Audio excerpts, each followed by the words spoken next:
Treasure hunting weekend na naman tayo mga katiyats. Pangalawang araw namin ngayon sa bundok.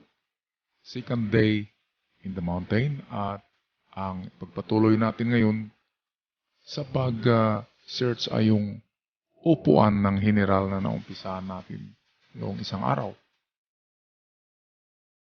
Dito meron din palang wild flowers. Ito'y gumamela yata to at nagkataon lang na merong wild gumamela sa bundok na to. Alam nyo guys, mga katiyats, ako'y kolektor din ng mga bulaklak. Minsan nagdadala ako ng wildflower sa aking bahay at akin yan tinatanim. Ito, sign ka agad to mga katiyats. Ito yung nag-point yan doon, pababa, doon sa giveaway. Yan ay pointer. Arrowhead. Tingnan nga natin anong tinuturo niya. Dito pa lang, sa pag-akyat pa lang ay mayroon ka nang makikitang mga marka.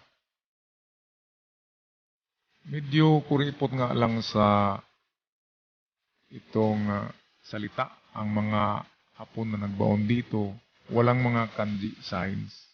Ang mga markers dito ay mga bilog, square, triangle, at itong kanina nakita natin, arrowhead. Shout out nga pala sa lahat ng aking avid followers. Hindi ko na binabasa ang mga comments nyo guys kapag treasure hunting weekend para pure na video lamang ang ating mapanood at walang distraction. Kaya yon ang aking style ipag paumanin nyo. Pero shout out sa inyong lahat dyan. Luzon, Visayas, Mindanao. Kumusta kayong lahat ngayon? At ating mga kaibigan in abroad, lalo na dyan sa the Middle East, sana ay nasa mabuting kalagayan tayo. As we head along going to the top of the mountain ay meron akong mga ito na naman parang heart shape pero hindi tayo tiyak dyan, baka nature lang yan. Pero kapag merong katapat yan doon sa unahan 7 to 9 meters na malaking bato na malapad na may marka din ay pwedeng treasure yan. Yan ang mga palatandaan ng treasure marker kapag magkatapat-tapat ang tatlong bato, 4 or 5. Ganyang karami na mga bato ang nilalagyan ng mga markers at yan ay nakadistansya lamang. Pinakamalayo ay 20 meters, umpisa sa 5 to 20 meters. I-check nyo ang palibot guys kapag meron kayong makitang mga marka. At yan ay makonfirm natin na Yamashita treasure sign kapag merong mga katapat siya ng mga bato sa unahan na meron ding mga marka. Tulad nito, merong marka tong isa going down yung turo niya, yung parang nota. Okay, kaya lang ang lupa na yan ay hindi yan parte ng pagmamayari nitong kasama ko. Kaya wala tayong business dyan sa lupain na ito. Hanggang tingin lang tayo dyan mga katiyats. Finally ay nandito na kami sa aming campsite mga katiyats. At kami gumagawa muna ng tent kasi medyo dumidilim ngayon. Uulan yata, pero ito'y alas 10 pa lang ng umaga. Okay, at nasa itaas na kami ng bundok. Kung nakita niyo ang baba, doon. Yun ang pinakababa ng bayan. And ito ang pinakamataas na bundok sa lugar na ito. Ang hinahanap ko dito ay yung sana matagpuan ko yung flagpole sa mapa.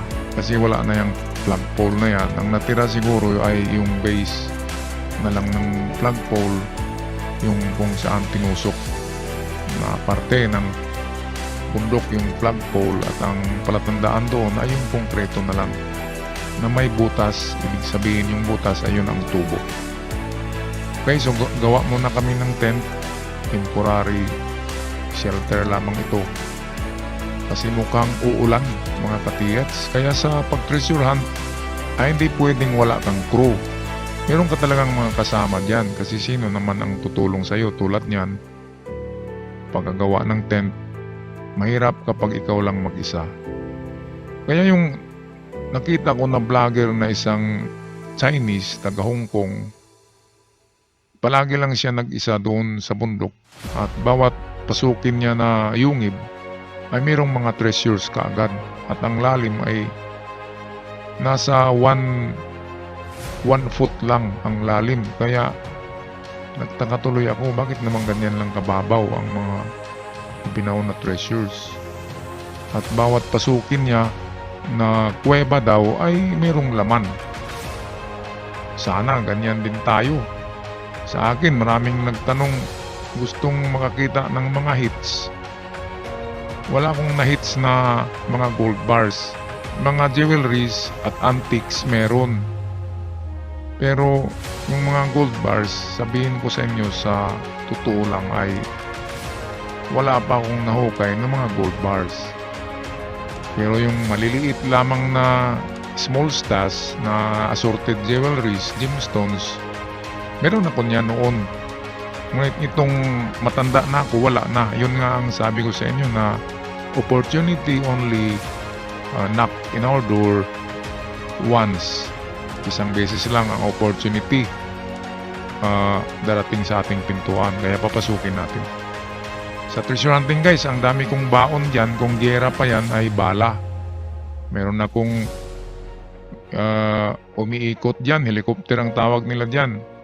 Merong pang treasure inside the rock na detector at isang deep penetrating detector. And of course, nandyan din yung ating humble compass. Kahit compass lang ay malaking tulong na yan sa treasure hunting kapag may daladala kang compass. Kasi malocate mo ang true north, south, at ang mga 45 degrees sa bawat mga directions. Yun ang importansya ng compass. At of course, huwag niyong kalimutan magdala ng itong medyo malaki-laki na martilyo or maso para pampukpok yun sa mga treasure inside the rock. Okay mga katiyats, ako yan, medyo naaninag nyo na ang pagmumukha ko dyan. Sabi nung isang katiyats natin ay gwapo daw, pero ako takot ako sa mukha ko sa salamin. Kapag gumarap ako sa umaga, ayaw ko sa mukha ko kasi haggard na masyado. Parang ganyan talaga pag tumatanda, pumapangit ang tao. Okay, so tapos na tayo mag-set up ng tent. Ngayon ay puntahan na natin ang ating yung upuan ng general. Okay, kasi naumpisahan na namin yun ng 1 meter ang hukay. Ngayon ay tatapusin na yun. At ano kaya ang ating makukuha doon? Antabayan na natin kasi ang lakas ng detection noong isang araw, doon sa something metallic talaga ang detection noong isang araw doon sa upuan ng general na treasure site. Nandito lang yan sa medyo baba portion.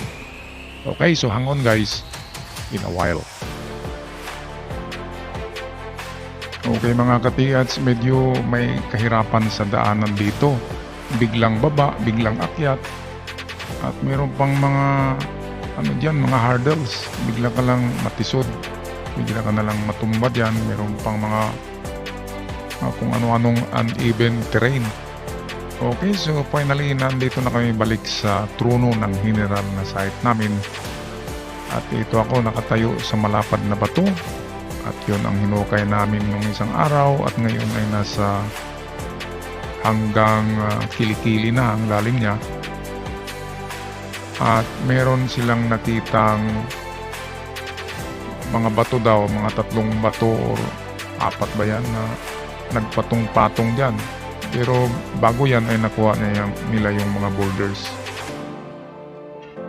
Diyan kahapon o nung isang araw nag-detect ng malakas ang detector. Pero hindi pa rin tayo diyan 100% sure na yan ay treasure kasi alam naman natin na highly mineralized soil ang Pilipinas at pati mga bato natin ay may content, meron niyang content na mga minerals. Kaya nagde-detect siya sa mga high sensitive detectors.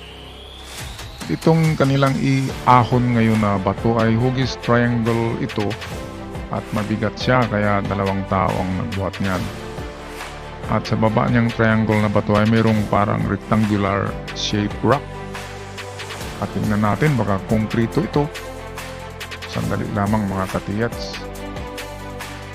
Okay, pinagtulong-tulungan na ito. Mabigat masyado. At itong natira dito, itong inaapakan ng katiyats, ito yung parang flat rectangular rock.